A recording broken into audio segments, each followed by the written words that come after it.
Hello, this is Daniel Black. I have all my notes here.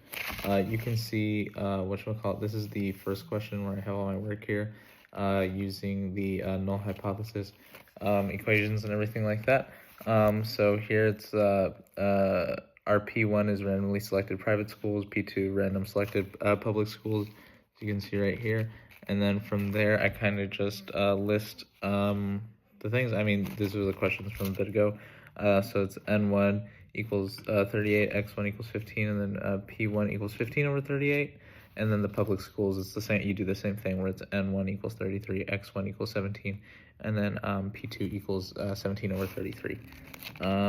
So then after that, we plug it into the equation find z, which I listed right here, which is just all these values just sort of jumbled up together, which then becomes this, where I am adding them and multiplying them and dividing them. And then that in itself becomes this, where you put it under the square root and everything, and then from there you get negative 1.02. But that's not what we're looking for, because we are doing confidence intervals, or we're trying to find the confidence interval of 95%, which essentially we have to use the equation of the confidence intervals of two proportions. So here we do the formula, which is P1 minus P2 minus z over a over 2, and then you multiply that by the square root of P1 Q1 over N1, and then P2 Q2 over N2, and then you do it again where you just sort of copy and paste it, but just whatchamacallit. Shoot, what am I? Well, I'm blanking out. Well, you copy and paste it, but just do plus. So whatchamacallit, we do that here. It's kind of messy because it's a really, really big equation, but essentially, and then I must add that Q is 1 minus the p-value, so whatchamacallit, it would be 1 minus 17 over 33, which is the one we have here, or 1 minus 15 over 38.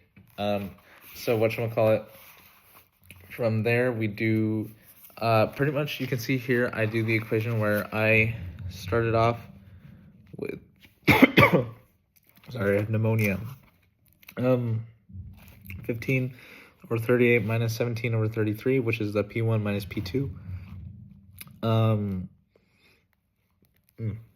times 1.96, and then here you can see this is a lot of numbers, but you're listing it under the square root and just sort of doing the math, and then it ends right about here. This isn't the end of the equation. You can see I loop back around because I ran out of space, but pretty much think of that as like a plus sign, and now we continue the equation over here where it's pretty much just a copy and pasted equation, 1.96, but we're adding it this time, and then square root of a 15 over 38 times 1 minus 15 over 38 plus 17 over 33 times 1 minus 17 over 33, which equals, gives us the interval of negative 0.3511, which is less than P1 minus P2, which is less than 0.1111.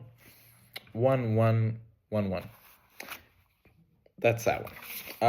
And then so after that, the question was asking whether or not it was still part of the null hypothesis.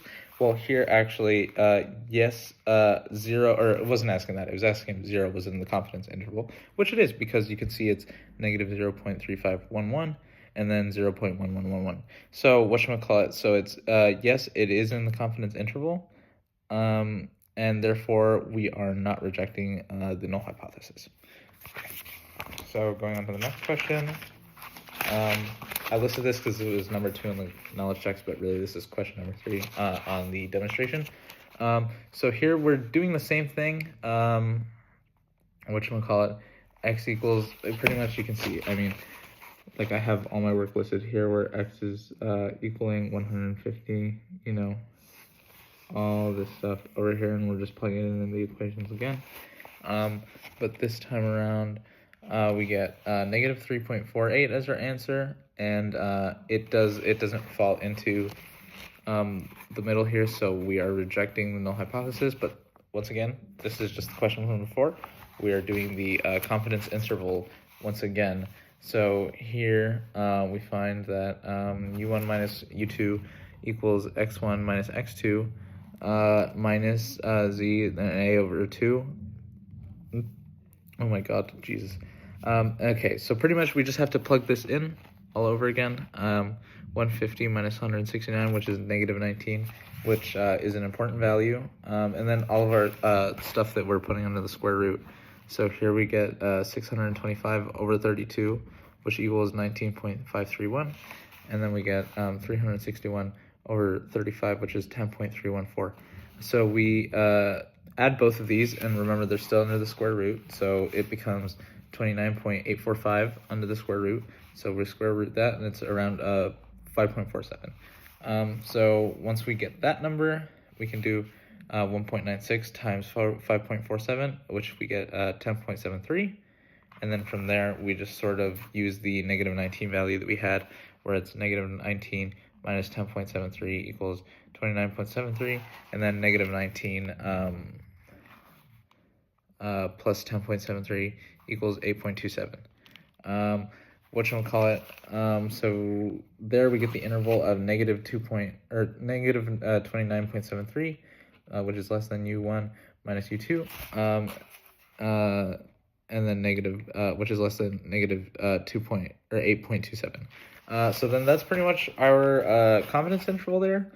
And then number 4, it was asking if pretty much the same question as number 2, where if 0 was included or not, which it isn't, because there is no 0 in our confidence interval, as you can see, which essentially means that we do reject the null hypothesis. Okay, and then number 5 pretty much is asking how whatchamacallit, oh my gosh, why am I blanking on this right now? I don't have the questions pulled up.